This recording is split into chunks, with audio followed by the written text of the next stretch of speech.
Who's coming to you for this student visa, and are they legit? Because I heard some real crazy shit. People like, yeah, they're here on a student visa. They can't speak one word of Spanish. And they haven't gone to one class. Not one class. So what about, talk about this student visa and who's getting that? Well, first of all, Colombia is not too good with regulation. You know, I mean, they're good about passing all kinds of laws and making up all kinds of fines on everything. Yeah. But enforcing I it? mean, yeah, enforcing it. I mean, if it wasn't, put it this way, if it wasn't for the cameras they put in the streets, they hardly give out any tickets, right? Right. The cops put all the money in their pocket. But okay, back to the student visa.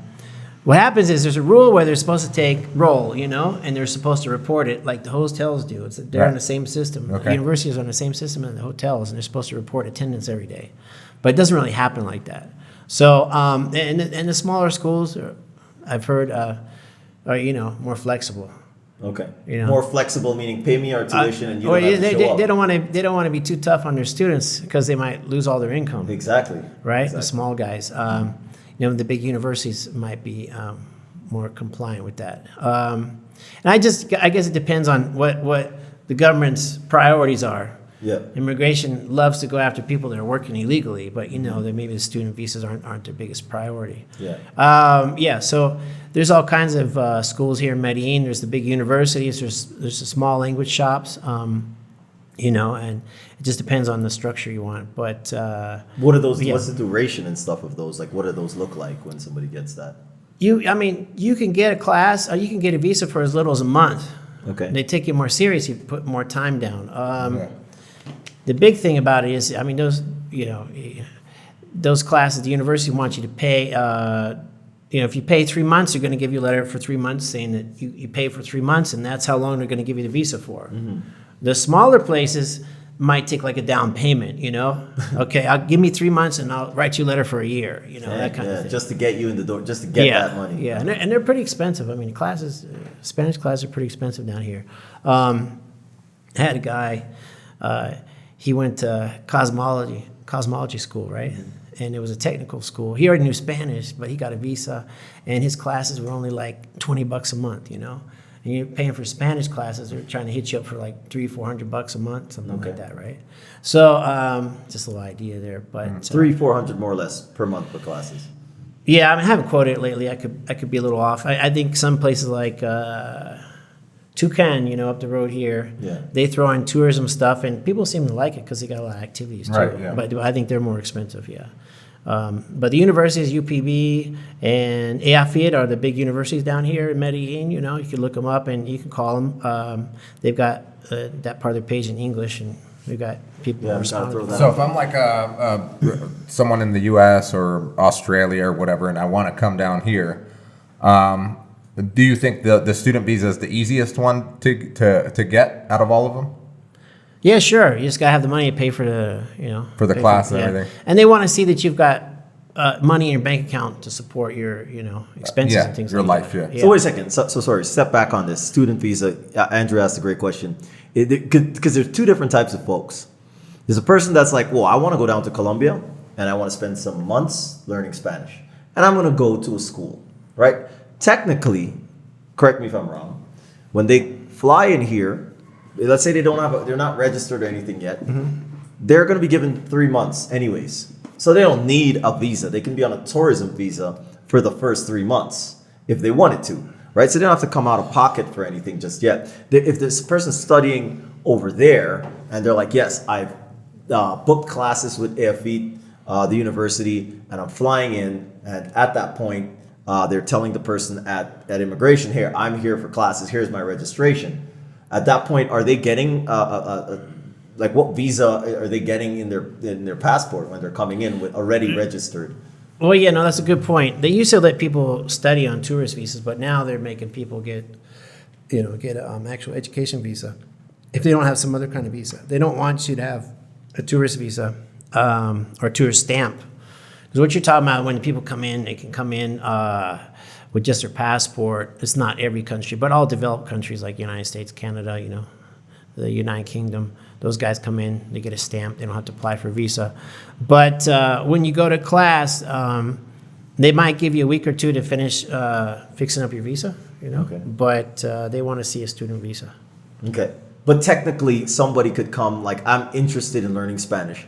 I can come in here, I can get a tourist visa, stay here for 3 months, but renew that visa again for another 3 months. Yeah. Stay for 6 months, and a month or two before my 6 months is up, I can say, and this is very common.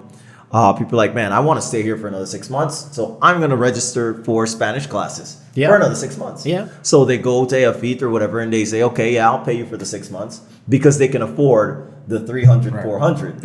If they can't afford that, go to the smaller Plus school. the classes, plus the classes, Oh, plus yeah. whatever else. And they have to demonstrate. So what you're saying, back to what you're saying, is that now they have to demonstrate, because I don't think it was like that before. You're saying they have to demonstrate that they have a bank account to support themselves while they're here? Yep. I don't think that wasn't like Or a that when I parent. got No, here it in wasn't. It wasn't 2011. picky. No, it was. Yeah, everything was much It was a free-for-all. much more easier. Yeah. Yeah, okay. Yeah. Or if you don't have money for Spanish classes, what people do is they just find a girl to get married to, or do a civil union, which we can talk about that later. Right. But yeah, typically if someone's here, or if you come in at the end of the year, right? I mean, if you come in like in August or September, you can stay until the year. The year ends, but then you got to leave the country and come back in to kick in the full 6 months for the next year. So you could technically, that's a great, and by the way, I think we talked about that before. For those of you who want to spend a year in Colombia, for example, and trust me, if you come to Medellin, you will want to spend a year. Most people do. Exactly. So backtrack from the end of the year, you come mid-year, right? Come mid-year, go home for Christmas and visit the family, kiss mom and dad, and then fly right back in on January 1st if you want to. Yep. And then spend another 6 months. So it's a great tactic to come mid-year, go home, check out, even border hop to Ecuador if that's what you want to do, and come right back in, because the visas, your legal amount of time here resets on January 1st. It's calendar year, you're allowed 6 months, right? Right. So it's the limit is 6 months in one trip, and also the other limit is you get 6 months in a year. So to take advantage of both those rules, you have to right before you run up your 6 months of the first year you're here, you got to leave the country and come back in. I mean, it can spill over. Like sometimes people come in, they're here 5 months, like 2020. Say I want to be here 5 months in 2020, and then maybe I'll leave like on January 15th. You leave January 15th, go to Ecuador a few days or Panama, and then come back. Even you can just stay a day and come back, and then you got 6 months again.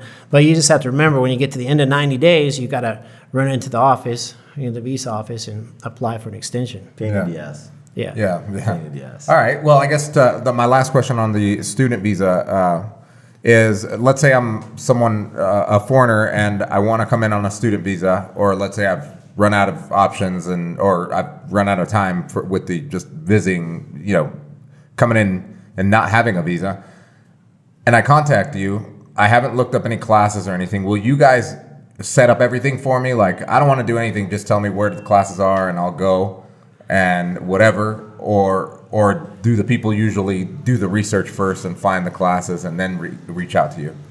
No, we don't schedule the classes, but we have the information. A lot of times I just send the website to the university to people, and with phone numbers so they can communicate with them directly. Because since they are language centers, they always have someone that speaks English. So Okay, it's not a big deal, that was going to be your next question. Yeah. I hope so. Yeah. Yeah. And what's the age range? Like, what's the average person coming for a student visa? Oh man, no, it can be. Student visas. No, it's pretty much. Well, there is a kind of limit. I think when a lot of guys, when they get older, they get over 50 years old, they kind of get stubborn and they're not, into learning. Just learning. Yeah, I learned all I could learn. Yeah, My mind's closed. No more space in there. It's some of the guys have money. They just prefer to use translators everywhere they go. Right. But some guys try. They try and then just kind of give up. They don't want to go to school anymore. But a lot of those guys come down here. They got some extra cash. They're not really interested in having a real relationship. They just prefer to pay for the relationship. They're like, "Why am I going to pay for Spanish? I don't care." Yeah. I don't need to learn that. I don't want to talk to her anyways. I got money. Yeah. I get that. Yeah. But these visas work for. The student visas work for other people too. I've had some gringos come down here and pay for visas for people from Africa, to come in just to get them out of Africa. Wow. You That's amazing. Yeah, it doesn't happen that often, but there's good people out there too, Wow. So and then we get guys, like I said, exchange students come down here. We just have to get letters from their parents and saying they're paying for their their schooling. But So just to summarize that, the one thing is, so you get a student, your student visa time is based on your length of registration or the letter that the university or the school gives you saying that you're going to be there. So if a smaller school, we would call it the gray hat or black market visa.